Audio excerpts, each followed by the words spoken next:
Thank you, everyone. I'm going to be the last one before lunch, so I'll try to be easy upon everyone. I'm based in the School of Metallurgy and Materials at the University of Birmingham. Very pleased to be attending this conference and meeting you all. And thanks for Mahdi and colleagues for the invitation.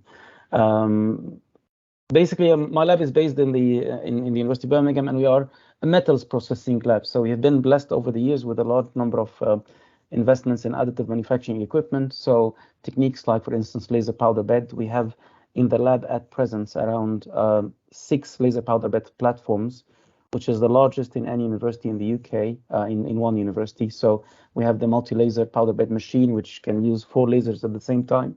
So you can quadruple the manufacturing speed. But we also have 3 Renam platforms from Renishaw, 1 concept laser platform, as well as 1 EOS platform, a small one as well. And we have just received a grant to buy the 7th platform, which will be a green laser powder bed platform.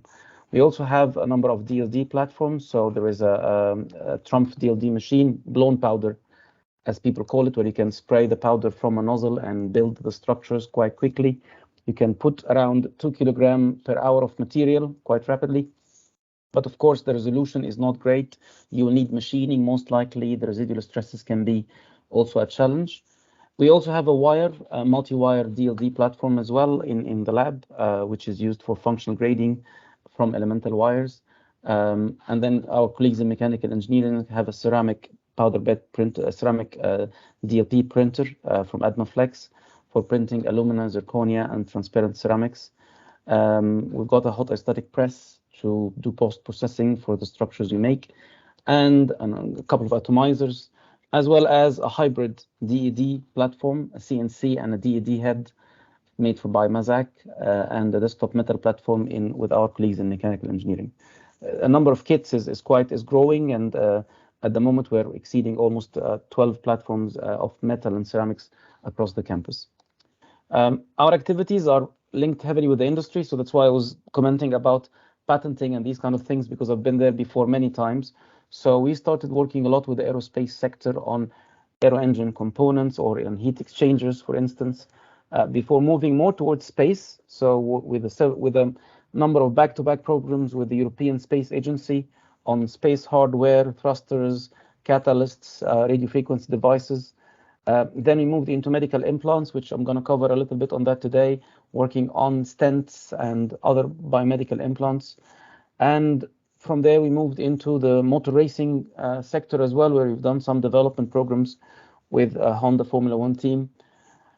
From there, we moved also into quantum metrology, where we printed materials like soft magnets or superconductors, which are needed to, all metallic, of course, to protect the quantum sensors from any interference around them. And presently, what's keeping us busy, probably 50% of our activities now, is focused on additive manufacturing for nuclear fusion. That's mainly looking into structural materials on the plasma-facing components, things that can take the high temperatures that are seen within a nuclear fusion reactor. There's a bit on other materials as well. So I've done some materials that are used, like for instance, from auxetic materials used for projectiles, as well as other materials. These topics I'm going to be talking about today. So I appreciate that probably I'm the first one who's going to talk a lot on metals. So I'm going to start with a little bit of an introduction about nickel titanium shape memory alloys. So nickel titanium, or nitinol, or nitide, it's a functional material that has been around for quite some time, but in the past 25 years, there's been a lot of hype around it. The shape memory materials can be characterized by one of the following properties. One of them is called superelasticity, which is used a lot, by the way, in dental wires. So you can bend the material, and then when you remove the load, it goes back to its original shape. So there is a reversible deformation, and this happens due to strain-induced phase transformation called martensitic transformation inside the material. That's one type, superelastic materials. You might have seen them in some of these fancy glasses, specs that people can bend and twist. And then there is a shape memory effect. Shape memory effect is when you bend a structure like the wire you see in front of you, and then you put in hot water, and then as it goes through the warm water at around 40, 50 degrees, it remembers its original shape. Again, it's a phase transformation that happens at temperatures a little bit above room temperature, and it goes back to its original shape once again. But you may be clever enough to do something called a two-way shape memory effect, where you train the material. So there's a process called training, where you train the shape such that it will go between two different points. So you can see here, this is a lamp, which is when you switch it on and the heat from the lamp starts to hit the plates of the petals, it will open up, and then when you switch off the lamp, it will cool down. And that's a very nice example of actuation, because in a way you can use this for, let's say, fog lights in your car, things that heat up.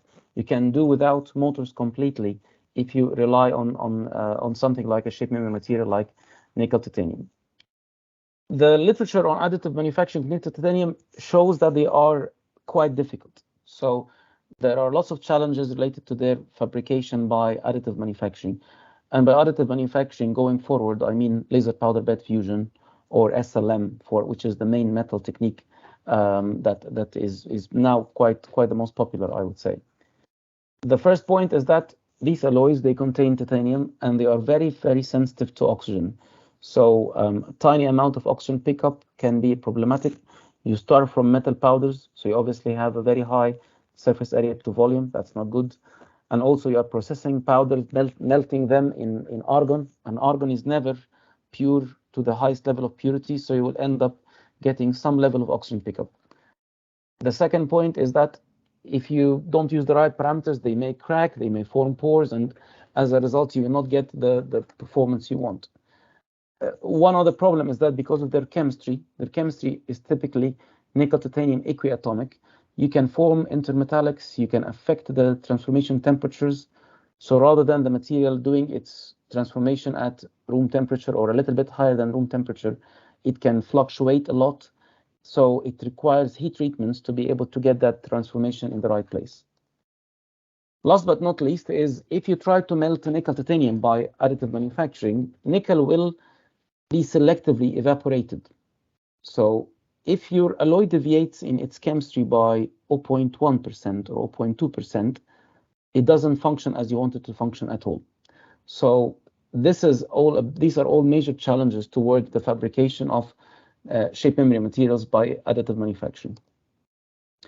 So the first project we did was on auxetic armor structures. So basically, you may have heard about auxetic today. So auxetic structures, these are what we call negative Poisson ratio structures. And these structures, in very simple terms, they grow when stretched, they shrink when compressed. And there's quite a lot of papers that detail a lot of different patterns for auxetic negative Poisson ratio structures. I mean, the simplest shape that you may think of is some of the shapes used in stents. So you can see here the shape in front of you. If you compress it, it becomes small in diameter, whereas if you pull it, it becomes bigger. And that's the opposite of a standard material, which will get thinner if you pull it. So that's the main difference between auxetic or negative Poisson ratio materials and conventional structured materials. So where is the problem? So if you try to manufacture it, they are very complex to manufacture. So that's why you may need to use micro. In that project, we tried to use SLM, laser powder bed, to make these nickel titanium structures as a reusable armor material. So the idea we had was that we get the shape memory structure to be used as an armor that will take a shock. And then if you use a hot gun, you can get it back to recover to its original shape. So it becomes a reusable armor. And for that, we did a lot of work to design the right shape for additive manufacturing, and at the same time to optimize the process parameters, of course, and develop a post-processing route to be able to achieve the right performance at the end. And at the end, we also did some mechanical testing on the auxetic behavior. The first point was to design. So auxetic structures, if you want to design them, you have a good ability to tailor your Poisson ratio based on some features. One of them is the reentrant angle. So as you can see here, between the one on the, if you can see my mouse, so from the one to the left hand side into the one into the right hand side, the angle is changing from 30 degrees all the way to 75 degrees. And as you change the angle, the Poisson ratio will change significantly to around minus 1.7, let's say, compared to around minus 0.25 if you are at 30 degrees. The same applies for the amount of material that you put inside the unit cell. So if the unit cell is thick and bulky like those ones here, you will find that the Poisson ratio is going to go up.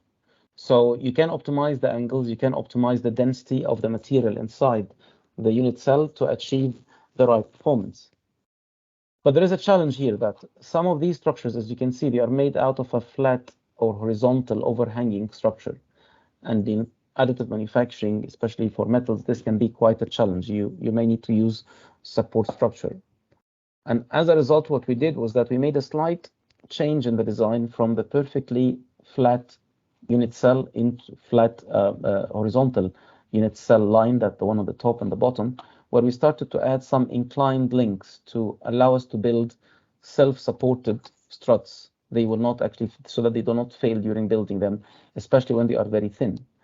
And in fact, there was not a major difference between the proposed designs and the ones with the inclined links. That actually worked fine. And from a building point of view, you're able to build them successfully without them failing during the build. And you can see that in the shape. So these are the printed auxetic shapes. So they do have flat lines, but with a slight change in the geometry, you're able to get the right performance. And this is how an auxetic material differs from a normal material, where a normal material, if it gets hit by a projectile, it will basically deform, you know, in that way away from the target. Whereas if you hit it with, if you hit an auxetic material, there's going to be some resistance towards the shape itself, and that's from our testing. This is what also we verified when we printed those structures. But again, the study showed to us that there are lots of key challenges that are always difficult to address when you process those materials. The sensitivity to oxygen content is a problem. So, and these materials are not always available in the market. So if you want to get somebody to atomize it for you, you will struggle to find someone to make the feedstock, the ingot, and then to make you the powder. It takes a lot of years to search for these materials at an acceptable oxygen content. Typical materials like nickel titanium, which is used in stents, people are talking about oxygen contents in the order of tens of parts per million. So like maybe 50 or 100 parts per million. Whereas something you make by additive manufacturing, by metal powder bed fusion, you will be lucky if you get 500 parts per million. So that's a major challenge here, to be able to achieve the right level of oxygen in these alloys. Second point is that these materials have they are very iffy. You need the processing range, the process parameters range is very, very narrow. So you will need a lot of optimization to be able to achieve the right parameters. So you can see here that we have very long cracks, very strong cracks across, but then you can get some other parameters where you have some porosity and you don't have the cracks. So that can be something to work on when you're optimizing. They contain those brittle intermetallics, which they can always open a crack easily together with the residual stresses. Last point is the point about the intermetallics. So in general, we do not like materials with a lot of intermetallics because these are prime locations for cracks to open. As you can see here on this diagram, this is a 20 micron scale bar. So these tiny micro cracks, very small cracks, they nucleated in the intermetallic regions. And that's something you're going to get if you're going to melt and produce these structures. So these challenges were always there. I'll move you to an applied example now. So between 2017 till 2021, 2022, we worked on nickel titanium-based shape memory alloys with my colleagues Becky Garrard and Parastu Jamshidi. The project was funded by EPSRC, and the idea, as you may have guessed, that as we all get old, we end up having stents in some of the arteries, and usually the cardiologist will interfere with stents in the stenosis sites. So you always hear about somebody who had 2 stents, 3 stents fitted into their arteries like that. Our idea was, why don't we try to basically customize the stent, make one stent that takes the multiple sites from the top to the bottom, based on the anatomical description of the stenosis, rather than reinventing the wheel and trying something completely different. And we did. So we're able to print some stents, and even we're able to achieve the typical squeezy performance of them. I mean, this is essentially they are made of nickel titanium here. So they need to be super elastic at room temperature. You can bend them and squeeze them and they go back to their original shape. They need a lot of post-processing, as I'll mention in a second, to be able to get into there. But again, the process was not very straightforward. So the key challenge you get if you're trying to 3D print custom stents made out of nickel titanium is that first challenge is surface finish. So if you print a stent by laser powder bed fusion, your best resolution you can get, or the best or the smallest strut you can get, will be around 200 microns with confidence. So you can see that they end up being relatively thick, and as a result, you will need to use a post-processing method like etching or electropolishing to clean it up. So you can see here that the as-built stent looks quite thick, maybe half a mil or maybe 400 microns in thickness, but then you have to expose it to an etching process to clean it up so that it can get that squeezy, behavior that you want to do. The second major problem, which we saw here more evidently in the equiatomic stents, equiatomic alloys, is the nickel evaporation. So as you build these alloys, nickel will be lost from the material, and this loss can be anywhere between 0.2% all the way up to around 6% loss by evaporation. Nickel has a lower melting temperature and a lower evaporation temperature compared to titanium, and as a result, when you process them, nickel will selectively evaporate and the spatter will fly all the way to end up in your filter. So if you start from an alloy which is 50-50 titanium nickel, you will end up with an alloy which is 51 titanium, 49 nickel after you print. So that's of course totally undesirable. So we worked with our colleague Chenapat Panwisoas at that time in Oxford and now in Queen Mary, London, where he developed a CFD code that can predict the amount of materials evaporation. So it's a CFD code that is based on the metal interaction or the laser interaction with the powder particles, as you can see, and he was able to identify which parameters can reduce that amount of evaporation such that we can print and melt without losing any of the alloy and maintaining the chemistry. Another challenge was in the heat treatment. So you do need to heat treat these materials. So if you want to use something like nitinol in the human body, the transformation temperatures need to be below the body temperature. So I put here that solid red line to the left-hand side. This is the body temperature, 37 degrees. And this is what you see in front of you is a DSC curve, differential scanning calorimetry. So you want your transformation to austenite to be completed by that temperature here. And as you can see, the problem is for everything you print, the as printed one, the dotted one, you can see that the transformation temperature is very, very wide. Some heat treatments will transform above the body temperature. You don't want that. So we had to spend some time to optimize the heat treatment in order to be able to have all the heat treatments happening below the body temperature, below that line. So you will need to heat treat the stent. At that point, we realized that this is a very complex process. So we came up with an alternative strategy, which is to focus on a hybrid route for stent making. The idea is the following.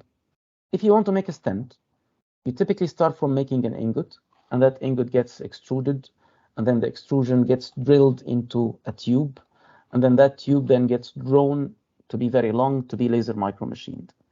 And what we proposed is, instead of having to do all of these 4 steps, why don't we straight away just print the tubes? Use additive manufacturing to make the tube, which will then get laser cut, annealed, and pickled, and then you can have the stent made this way.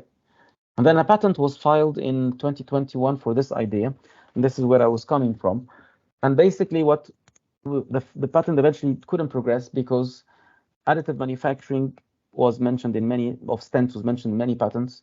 Additive manufacturing of tubes, believe it or not, was mentioned on so many patents. The annealing, the pickling, all of that is patented elsewhere. So people said, well, you didn't bring in a new idea. You put just some patents together to make an idea.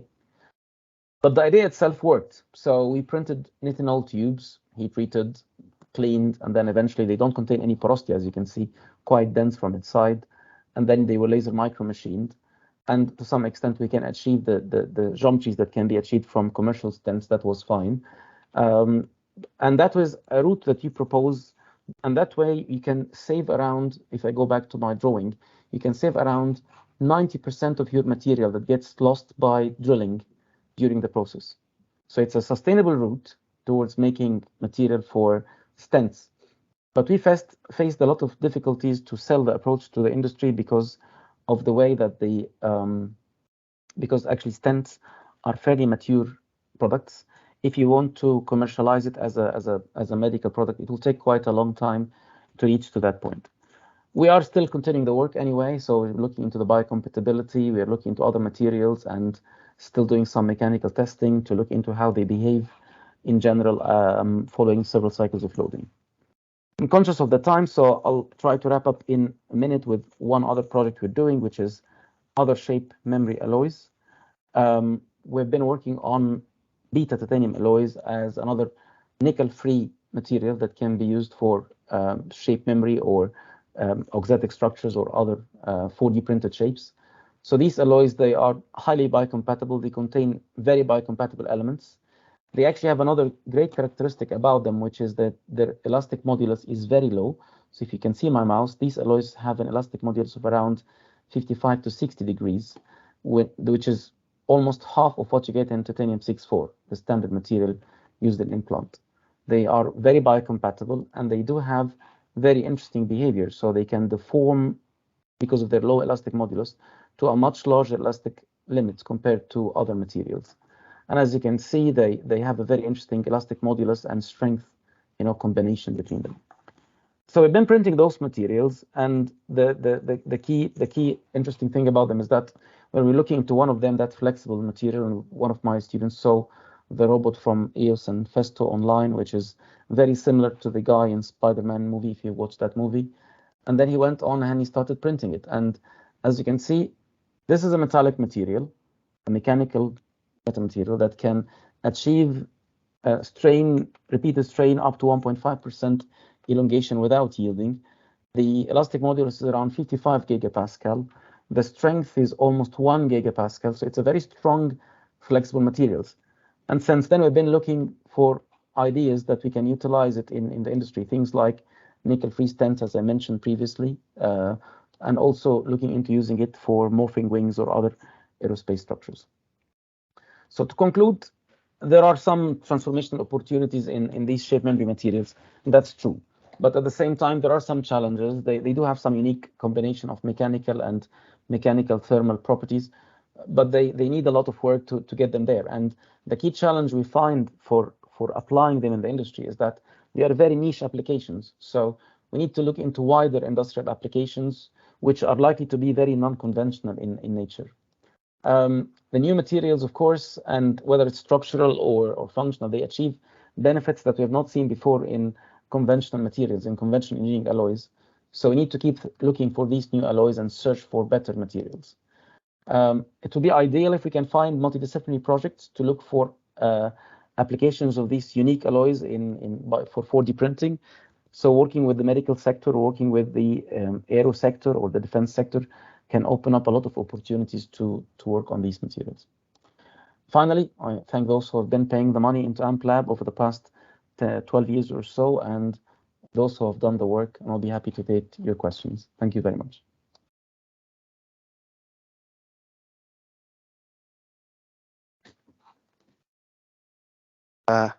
Thank you so much, Moatez, for your great presentation. We enjoyed a lot. So is there any questions from the audience?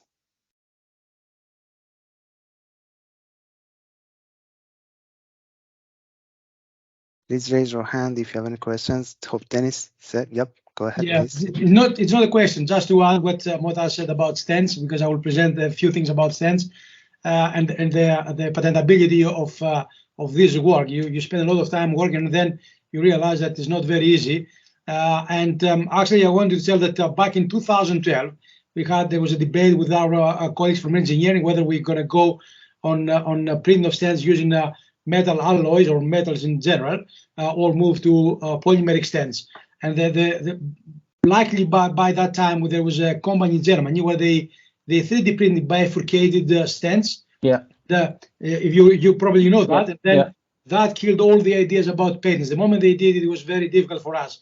So then by accident, we found this that was published online, and then we said we're going to stop here. We don't go anymore on 3D printing of metals and move on polymeric stents. So I'm aware of this situation.